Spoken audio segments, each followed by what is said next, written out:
हाँ, तो अब करते हैं अपनी क्लास की शुरुआत। तो पहला प्रश्न ये कह रहा है कि हाल ही में विश्व बैंक द्वारा जारी states and trends of carbon pricing 2024 report के संदर्भ में गलत विकल्प का चयन करना है। ठीक है।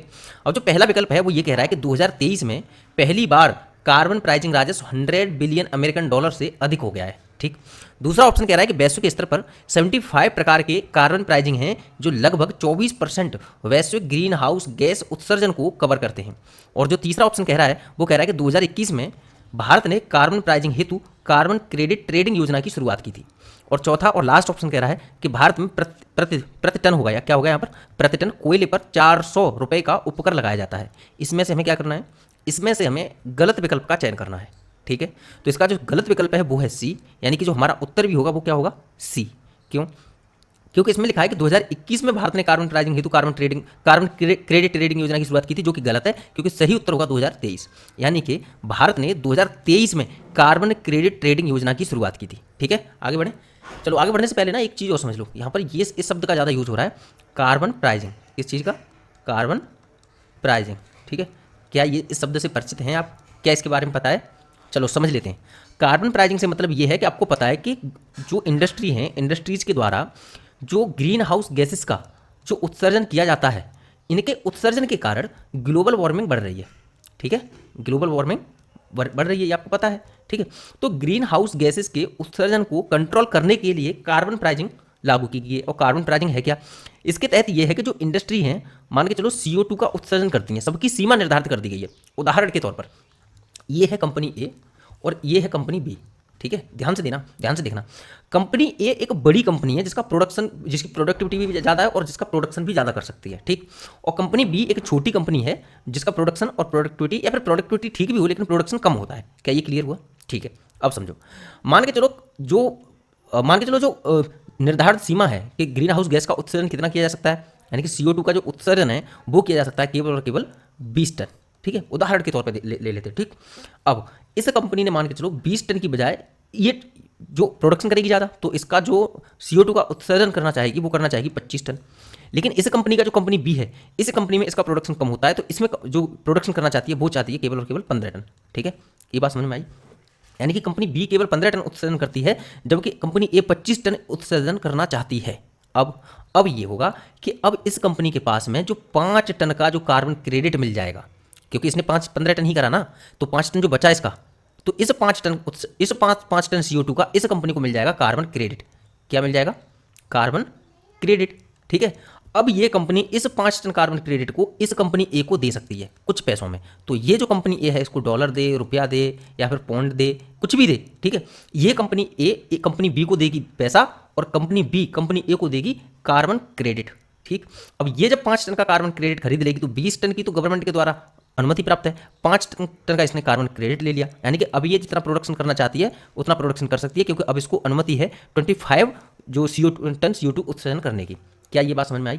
अब ये जो मैकेनिज्म है मार्केट का कि भाई यहाँ से इसका पैसा खरीदना, यहाँ से इसका बेचना, कार्बन को CO2 को बेचना और खरीदना, ये सब जो चल रहा है, ये क्या चल रहा है? ये चल रहा है कार्बन प्राइजिंग। ये क्या चल रहा है? Carbon pricing. और ये ना कई प्रकार से हो सकता है। ये तो मैंने एक उदाहरण बताया, ये दूसरे तरीके से भी हो सकता है। कैसे?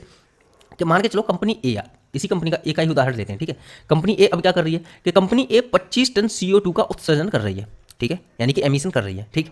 अब लेकिन इसको अनुमति मिली थी 20 टन की, अब 5 टन का ये क्या करेगी? तो 5 टन CO2 के एमिशन को ये मतलब बैलेंस करने के लिए ये कर सकती है कि अपनी कुछ ग्रीन प्रोजेक्ट लगाए, जिसमें ये वनीकरण को बढ़ावा दे सकती है। ठीक है। और इसके अलावा ये मान के चलो सोलर पैनल को बढ़ावा दे सकती है। ठीक है। या फिर मान के चलिए विंड एनर्जी को बढ़ावा दे सकती है, यानी कि ये उन स्रोतों को बढ़ावा दे सकती है जहां से ग्रीन एनर्जी प्रोडक्शन हो, ग्रीन एनर्जी का प्रोडक्शन हो, और ग्रीन प्रोजेक्ट को बढ़ावा मिले। ठीक, इतनी बात समझ में आई? तो इससे क्या होगा? इससे ये होगा कि इसकी जो 5 टन की जो CO2 अधिक एमिशन हो रही है इस कंपनी के द्वारा, वो इसके द्वारा बैलेंस करेगी। ठीक, अपने प्रोजेक्ट के माध्यम से। ठीक है। या फिर ये ऐसा कर सकती है, कोई अदर ग्रीन प्रोजेक्ट हो उनमें इन्वेस्टमेंट कर सकती है, उसके माध्यम से बैलेंस कर सकती है। इसी प्रकार की 75 जो कार्बन प्राइसिंग स्कीम्स हैं वो दुनिया भर में चल रही हैं। ठीक है, अलग अलग प्रकार की। समझ में आ चुका है? ठीक है, अब बढ़ते हैं अगले प्रश्न की ओर। अगला प्रश्न कह रहा है कि हाल ही में क्लाउडिया सीनबाम किस देश की पहली निर्वाचित महिला राष्ट्रपति चुनी गई हैं? ठीक है। ऑप्शन है ब्राजील, दूसरा है मैक्सिको, तीसरा है स्पेन और चौथा है पुर्तगाल। तो इसका जो सही उत्तर है वो है बी, यानी कि मैक्सिको। देखो मैक्सिको पता है क्या है, मैक्सिको एक ऐसा देश है जिसमें ईसाई लोग हैं, ठीक है। लेकिन आपको पता है ये जो महिला हैं, ये पता है कौन है, ये यहूदी हैं, ये यहूदी हैं। आपको याद कर लेना है ये फैक्ट, मतलब ये ईसाई है ये यहूदी हैं ये नहीं, आपको ये याद कर लेना है कि मैक्सिको की ये पहली महिला राष्ट्रपति हैं, और ये पहली महिला राष्ट्रपति होने के साथ साथ ये पहली महिला यहूदी राष्ट्रपति है। समझ में आया? चलो देखो, मैक्सिको ने अपने 200 साल के इतिहास में पहली बार किसी महिला को राष्ट्रपति चुना है, महत्वपूर्ण तो होता है। वह एक यहूदी है, पहली महिला है वो भी एक यहूदी है, जिन्हें एक ऐसे देश में राष्ट्रपति चुना गया है जो मुख्य रूप से कैथोलिक है। वह मैक्सिको की राष्ट्रपति बनने वाली पहली यहूदी भी महिला है, ठीक है, याद रखना है। आगे आते हैं। हाल ही में किस देश ने हथियार रहित मिनटमैन थर्ड अंतर्राष्ट्रीय महाद्वीपीय बैलिस्टिक मिसाइल यानी कि इंटरकॉन्टिनेंटल बैलिस्टिक मिसाइल का सफल परीक्षण किया है? ऑप्शन है रूस, दूसरा ऑप्शन है उत्तर कोरिया, तीसरा ऑप्शन है यूएसए यानी कि यूनाइटेड स्टेट ऑफ अमेरिका, और चौथा ऑप्शन है पाकिस्तान। तो इसका जो सही उत्तर है वो होगा सी यानी कि यूएसए, ठीक है। देख लेते हैं एक बार इसकी व्याख्या देख लेते हैं। 4 जून 2024 को संयुक्त राज्य अमेरिका यानी कि यूएसए ने हथियार रहित मिनटमैन थर्ड अंतर्महाद्वीपीय बैलिस्टिक मिसाइल यानी कि इंटरकॉन्टिनेंटल बैलिस्टिक मिसाइल का सफल परीक्षण किया, का परिचालन परीक्षण किया है, ठीक। एक पुनः प्रवेश वाहन री एंट्री व्हीकल से होगी सुसज्जित इस मिसाइल का परीक्षण कैलिफोर्निया के वेंडेनबर्ग स्पेस फोर्स बेस से किया गया है। परीक्षण का उद्देश्य अमेरिका की परमाणु निवारक क्षमता का प्रदर्शन करना था, ठीक है। और जो इंटरकॉन्टिनेंटल मिसाइल है वो परमाणु हथियार ले जाने में सक्षम ऐसी मिसाइल है जिसकी मारक क्षमता 5500 किलोमीटर से अधिक है, ठीक है। अगला प्रश्न देख लेते हैं। अगला प्रश्न है कि हाल ही में किस एशियाई देश ने इजरायली पासपोर्ट धारकों पर प्रतिबंध लगा दिया है? ऑप्शन है मलेशिया, दूसरा ऑप्शन है इंडोनेशिया, तीसरा ऑप्शन है श्रीलंका, और चौथा और अंतिम ऑप्शन है मालदीव, ठीक है। तो इसका जो सही उत्तर है वो है डी यानी कि मालदीव। देखो मालदीव के बारे में आपको पता होना चाहिए कि मालदीव दक्षिण एशिया का देश है, ठीक है। एक बार इसकी एक्सप्लेनेशन देख लेते हैं। मालदीव ने गाजा में चल रही युद्ध को लेकर बढ़ते जनाक्रोश के बीच इजरायली पासपोर्ट वाले आगंतुकों को प्रवेश पर प्रतिबंध लगा दिया है, ठीक है। देखो आपको पता है कि मालदीव, एक बार ये देखो, ये है अपना भारत, ठीक है। इसके राइट में है बे ऑफ बंगाल और इसके लेफ्ट में है अरेबियन सी, ठीक। और अरेबियन सी में आपको पता है कि हमारा एक द्वीप समूह है जिसका नाम है लक्षद्वीप। क्या नाम है? लक्षद्वीप। और लक्षद्वीप के साउथ में है एक छोटा सा देश, बहुत ही खूबसूरत देश है जिसका नाम है मालदीव, ठीक है। इसकी अर्थव्यवस्था है टूरिज्म पर डिपेंड, ठीक है, ठीक है। भारत के साथ इसके अच्छे संबंध रहे हैं, लेकिन अभी जो संबंध है वो थोड़ी सी तलखी चल रही है, लेकिन भविष्य में इसके साथ फिर से ठीक संबंध हो जाएंगे, ठीक है। अब एक बार समझ लो, लक्षद्वीप के बारे में आपको पता होना चाहिए कि लक्षद्वीप पर टोटल 36 द्वीप हैं, जिनमें से सिर्फ और सिर्फ 10 द्वीप पर, 10 आइलैंड पर जीवन है, ठीक है। 10 आइलैंड पर क्या है? जीवन है। ऐसी बात नहीं कि बाकी आइलैंड पर जीवन नहीं है, मतलब ये ऐसे आइलैंड हैं जिन पर मानव रहते हैं, निवास करते हैं, बाकी के आइलैंड्स पर मानव निवास नहीं करते हैं, ठीक है। ये बात क्लियर हुई। अब देखो एक बार कि लक्षद्वीप का ना एक सबसे बड़ा द्वीप है जिसका नाम है मिनिकॉय, याद रखना है। अब ये फैक्ट हैं जो महत्वपूर्ण हैं, याद करने वाले हैं, यहाँ पर आ जाते हैं। देखो यहाँ पर देखो, लक्षद्वीप का एक सबसे बड़ा द्वीप है जिसका नाम है मिनिकॉय, ठीक है, ठीक है। इतनी बात समझ में हुई।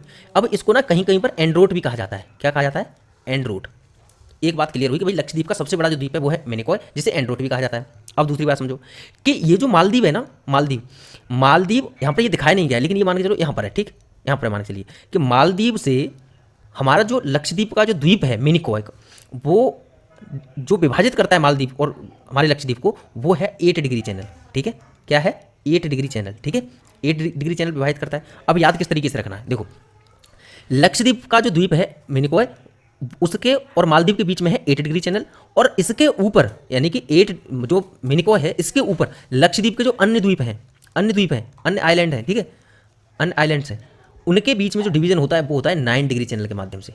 क्या ये बात फैक्ट कंप्लीट हुई? ये फैक्ट सही से याद कर लेना कि लक्षद्वीप, देखो लक्षद्वीप को विभाजित करने वाला कौन सा चैनल है? 8 डिग्री चैनल, पहला फैक्ट है। दूसरा कि जो लक्षद्वीप को विभाजित करता है तो लक्षद्वीप के किस द्वीप के बीच में है? तो वो है मिनिकॉय, जिसको एंड्रोट द्वीप कहा जाता है, जो लक्षद्वीप का सबसे बड़ा द्वीप है, उसके और मालदीव के बीच में है क्या? 8 डिग्री चैनल, ठीक है, ठीक है। क्योंकि ये सबसे साउथ में है, लक्षद्वीप का जो सबसे साउथ में द्वीप है, किसका क्या नाम है उसका? मिनिकॉय या एंड्रोट।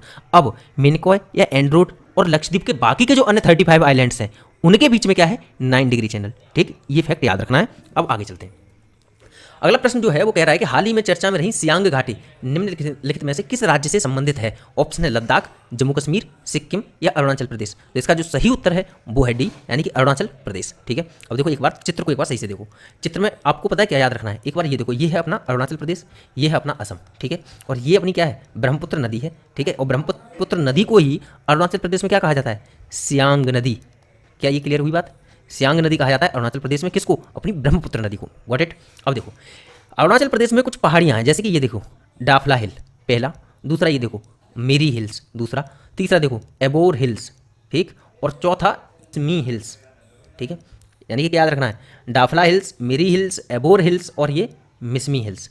इनके आपको सीक्वेंस को याद रखना है। कैसे कि अगर आए कि पूरब से पश्चिम, पूरब से पश्चिम, या फिर पश्चिम से पूर्व, पश्चिम से पूर्व, तो ये आपको सीक्वेंस एकदम एज इट इज जैसा है याद रखना है कि पहले है डाफला हिल्स, फिर है मेरी हिल्स, उसके बाद में एबोर हिल्स और उसके बाद में मिसमी हिल्स। ठीक है, और इसमें आपको दिखाई दे रहे होंगे कुछ दर्रे।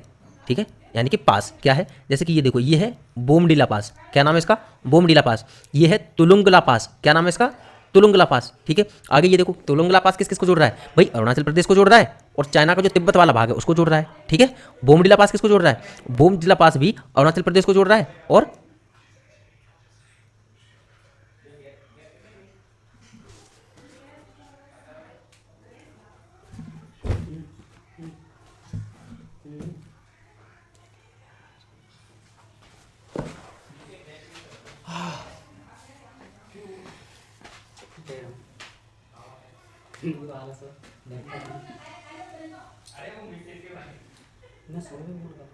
महाराज खिचड़ी बना लूँ। बोमडिला पास किस किस को जोड़ता है, क्यों